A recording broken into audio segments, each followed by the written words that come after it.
اعوذ باللہ من الشیطان الرجیم بسم اللہ الرحمن الرحیم وقیل یا ارض ابلعی ماءک ویا سماء اقلعی وغیض الماء وقضی الامر واستوت علی الجودی وقیل بعدا لقوم الظالمین ونادى نوح ربه فقال رب إن ابني من أهلي وَإِنَّ وَعْدَكَ الْحَقُّ وَأَنْتَ أَحْكَمُ الْحَاكِمِينَ۔ سورہ ہود آیات 44 اور 45۔ ہم نے یہ بات جانی پچھلی آیات میں کہ حضرت نوح علیہ السلام نے جب اپنے بیٹے کو دیکھا تو ان سے کہا یا بنی ارکب معنا، اے میرے بیٹے ہمارے ساتھ سوار ہو جاؤ۔ تو جواب میں بیٹے نے کہا تھا سآوی الی جبل یعصمونی من الماء، کہ میں پہاڑ پر ٹھکانہ لے لوں گا، پناہ لے لوں گا، وہ مجھے پانی سے بچا لے گا۔ لیکن بہرحال موج آئی اور اس نے حضرت نوح کے بیٹے کنعان کو غرق کر دیا۔ اس کے بعد اللہ تعالیٰ نے کیا حکم دیا؟ وقیل، اور کہا گیا یا ارض، اے زمین، ابلعی ماءکی، نگل لے اپنے پانی کو، ویا سماء، اور اے آسمان، اقلعی، تھم جا۔ اقلاع کے معنی کسی کام سے رک جانے کے ہیں۔ یا سماء اقلعی یعنی امسکی عن المطر، کہ بارش سے رک جا۔ وغیض الماء، اور پانی اتار دیا گیا، پانی بہت چڑھ گیا تھا، اس لیے لفظ غاض یغیظ پانی کا اتر جانا یا پانی کو اتار دینا دونوں معنی میں استعمال ہوتا ہے۔ لازم اور متعدی دونوں طور پر استعمال کیا جاتا ہے اس فعل کو۔ تو زمین نے پانی نگلنا شروع کیا، آسمان تھم گیا، بارش رک گئی اور آہستہ آہستہ پانی گھٹنا شروع ہوا۔ وقضی الامر، اور معاملہ مکمل کر دیا گیا، یعنی معاملے کا فیصلہ ہو چکا، جو اللہ تعالیٰ کا عذاب آنا تھا وہ آ چکا، اور پوری کی پوری قوم کو جو نافرمان تھی ہلاک کر دی گئی۔ واستوت علی الجودی، اور کشتی کوہ جودی پر جا لگی۔ جودی پہاڑ کا نام ہے۔ کوہستان ارارات کی ایک چوٹی کا نام ہے۔ تورات میں صرف ارارات کا تذکرہ ہے، قرآن نے خاص اس چوٹی کا ذکر کیا ہے جہاں کشتی جا کر ٹکی۔ اس سے طوفان کی ہولناکی کا اندازہ کیا جا سکتا ہے کہ چند دن میں پانی کہاں سے کہاں تک پہنچ گیا۔ وقیل، اور کہا گیا بعدا لقوم الظالمین، دوری ہو ایسی قوم کے لیے جو ظالم ہے۔ لفظ بعد اظہار نفرت و لعنت کا جملہ ہے، یعنی خس کم جہاں پاک، ان ظالموں پر لعنت ہو۔ ظلم سے یہاں اپنی جان پر مراد ظلم ہے۔ اللہ نے تو ان کو نہایت اعلیٰ صلاحیتوں کے ساتھ پیدا کیا، لیکن انہوں نے اپنی بدعمالیوں سے اپنے آپ کو اللہ کی زمین پر غلاظت کا ایک ڈھیر بنا لیا، جس کو صاف کرنے کے لیے اللہ کو ایک طوفان بھیجنا پڑا، اور اس طرح روئے زمین کو ایسے لوگوں کے وجود سے پاک کر دیا گیا۔ وَنَادَى نُوحٌ رَبَّهُ، اور پکارا نوح علیہ السلام نے اپنے رب کو، فقال، پس کہا، ربی، اے میرے رب، ان ابنی، یقیناً میرا بیٹا، من اہلی، میرے اہل میں سے تھا۔ یہ دعا حضرت نوح علیہ السلام نے اس وقت فرمائی جب بیٹے کو ڈوبتے دیکھا۔ اس وجہ سے بظاہر اس آیت کا حوالہ 43 کے بعد فوراً آنا چاہیے تھا، لیکن بلاغت کلام کا تقاضا کہ اسے مؤخر کر دیا گیا۔ گویا اللہ کی نگاہ میں یہ شخص حضرت نوح علیہ السلام کا بیٹا ہونے کے باوجود ایسا نااہل اور نابکار تھا کہ جب تک اللہ تعالیٰ نے اس کو غرق نہیں کر لیا اس کا تذکرہ ہی نہیں کیا، بلکہ حضرت نوح علیہ السلام کی دعا کو بھی زیر بحث نہیں لایا۔ اور اس غضب کی وجہ ظاہر ہے کہ اس دنیا میں اگر کسی انسان کو سب سے بڑی سعادت اور خوش بختی حاصل ہو سکتی ہے تو وہ یہ ہو سکتی ہے کہ اللہ تعالیٰ اس کو کسی پیغمبر کے گھر میں پیدا فرمائے، لیکن یہی خوش بختی سب سے بڑی بدبختی بھی بن سکتی ہے اگر وہ اس کی قدر نہ کرے اور ولی کے گھر میں شیطان بن کر اٹھے۔ حضرت نوح علیہ السلام نے یہ جو دعا کی ہے کہ اے میرے رب، میرا بیٹا میرے اہل میں سے تھا، وَإِنَّ وَعْدَكَ، اور یقیناً تیرا وعدہ، الحق، سچا ہے۔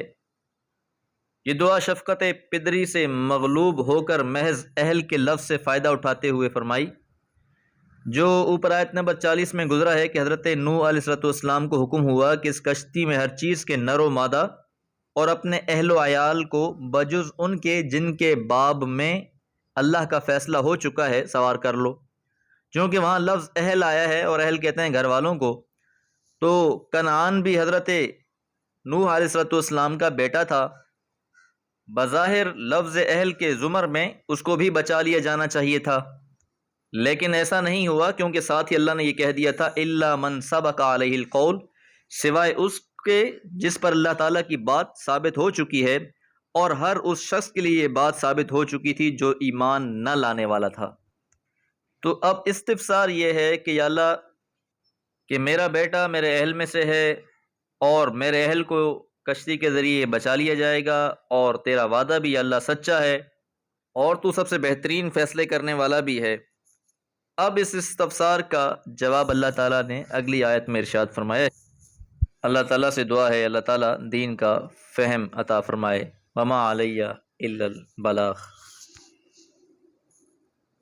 اعوذ باللہ من الشیطان الرجیم، بسم اللہ الرحمن الرحیم۔ قال یا نوح انہ لیس من اہلک انہ عمل غیر صالح فلا تسألنی ما لیس لک به علم انی اعظک ان تکون من الجاہلین۔ قال رب انی اعوذ بک ان اسألک ما لیس لی به علم وَإِلَّا تَغْفِرْ لِي وَتَرْحَمْنِي أَكُن مِّنَ الْخَاسِرِينَ۔ سورہ ہود آیات 46 اور 47۔ پچھلی آیت مبارکہ میں ہم نے یہ بات جانی تھی کہ حضرت نوح علیہ السلام نے یہ بات ارشاد فرمائی، اپنے رب سے کہا کہ رب ان ابنی من اہلی، کہ اے میرے اللہ، میرا بیٹا تو میرے اہل میں سے ہے۔ تو جواب میں اللہ تعالیٰ نے فرمایا، قال، اللہ تعالیٰ نے فرمایا، یا نوح، اے نوح، انہو، یقیناً وہ، لیس من اہلی کا، نہیں ہے تیرے اہل میں سے۔ ساتھ وجہ بھی بیان فرمائی، انہو، یقیناً وہ، یعنی حضرت نوح علیہ السلام کا بیٹا، عمل، اس کے اعمال، غیر صالح، صالح نہیں ہیں۔ اللہ تعالیٰ نے جواب میں فرمایا، یہ بیٹا تمہارے اس اہل میں شامل نہیں جن کے لیے نجات کا وعدہ تھا۔ نجات کا وعدہ صرف اہل ایمان کے لیے تھا، اور تمہارے اہل میں سے اس میں وہی شامل تھے جو ایمان کے رشتے سے تمہارے ساتھ وابستہ تھے۔ یہ عربی میں وہی اسلوب ہے جس طرح کہا جاتا ہے کہ زید عدل، کہ زید سراپا عدل ہے، یعنی یہ تمہارے اہل میں کیسے شمار ہو سکتا ہے، اس کا تو جو عمل ہے وہ غیر صالح ہے۔ نبی کا گھرانہ صرف نسب سے نہیں بنتا بلکہ ایمان اور عمل صالح سے بنتا ہے۔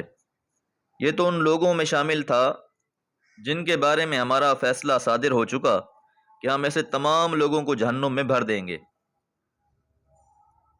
فلا تسألنی، پس تو سوال نہ کر، ما لیس لک بہ علم، جس کا تجھے علم نہیں ہے۔ تو ہم نے جس طرح یہ پچھلی آیات میں بات جانی تھی کہ اللہ تعالیٰ نے فرمایا تھا کہ میں ایمان والوں کو اور تیرے اہل کو بچا لوں گا، تو اسی کے ضمن میں حضرت نوح علیہ السلام نے یہ استدلال کیا۔ تو جواب میں اللہ تعالیٰ نے یہ بات واضح کر دی کہ تیرے اہل میں وہ لوگ شامل ہوں گے جو ایمان لانے والے ہوں گے۔ انی، یقیناً میں، اعظو کا، تجھ کو نصیحت کرتا ہوں، یعنی اللہ تعالیٰ حضرت نوح علیہ السلام سے فرما رہے ہیں کہ میں تجھے نصیحت کرتا ہوں، ان تکونا، کہ تو ہو جائے، من الجاہلین، کم علم لوگوں میں سے۔ لفظ جہل کی تحقیق عربی میں اس کا اصلی مفہوم جذبات سے مغلوب ہو جانا بھی ہے۔ تو یہاں شفقت پدری غالب آ گئی جذبات سے مغلوب ہوئے تو اللہ تعالیٰ نے اسی طرف اشارہ کر دیا کہ میں آپ کو اس بات کی نصیحت کر رہا ہوں کہ آپ ایسے لوگوں میں سے نہ ہو جائیں جو جذبات سے مغلوب ہو جاتے ہیں۔ قال، تو جواب میں حضرت نوح علیہ السلام نے فرمایا، ربی، اے میرے رب، انی، یقیناً میں، اعوذ بک، تیری پناہ مانگتا ہوں، ان اسأل، کہ میں سوال کروں، ما لیس لی بہ علم، جس کا مجھے علم نہیں ہے۔ حضرت نوح علیہ السلام کو فوراً اس بات کا ادراک ہو گیا تو فوراً ہی اللہ تعالیٰ کی طرف رجوع کیا، اللہ تعالیٰ سے معافی مانگی۔ اور یہ تمام انسانوں کے لیے سبق ہے کہ جہاں پر بھی انسان کو اپنی غلطی کا احساس ہو وہ فوراً رجوع کرے اور استغفار کرے۔ وَإِلَّا، اور مگر یہ کہ تغفر لی، تو مجھ کو بخش دے۔ یہ جو جملہ میں نے کہہ دیا ہے، اے اللہ اسے معاف فرما دے۔ وَتَرْحَمْنِی، اور تو رحم فرما نی، مجھ پر۔ اب اگر ایسا ہوتا ہے تو پھر تو کرم ہی کرم ہے کہ اللہ تعالیٰ معاف فرما دیتے ہیں، رحم فرما دیتے ہیں۔ اور اگر خدا نخواستہ ایسا نہ ہو، کسی بات پر انسان کو اگر اللہ تعالیٰ پکڑ لے تو پھر اس کی طرف اشارہ، اکن، میں ہو جاؤں گا، من الخاسرین، گھاٹے والوں میں سے، نقصان والوں میں سے، کہ اللہ اگر تو میری اس بات سے ناراض ہو گیا، میری بخشش نہ کی، مجھ پر رحم نہ کیا، تو یقیناً پھر تو یہ بہت ہی بڑے گھاٹے کا سودا ہو جائے گا۔ اس لیے فوراً حضرت نوح علیہ السلام نے اس بات سے رجوع کر لیا۔ تو یاد رہے کہ مشرک کے لیے، نافرمان کے لیے اللہ تعالیٰ نے پیغمبر کی دعا بھی قبول نہیں فرمائی، اور بالآخر وہ جہنم کا ایندھن بنے گا۔ تو یہاں یہ بات سمجھ لینی چاہیے کہ صرف نسبتیں کافی نہیں ہوتی، بلکہ ایمان اور عمل صالح اصل ہے۔ اگر نسبت کے ساتھ ایمان اور عمل صالح حاصل ہے پھر تو بہت اچھی بات ہے، لیکن اگر صرف نسبت ہی ہے تو پھر اس کا کوئی فائدہ نہیں ہے۔ اللہ تعالیٰ سے دعا ہے اللہ تعالیٰ ایمان اور عمل صالح کی توفیق عطا فرمائے۔ وما علیہ الا البلاغ۔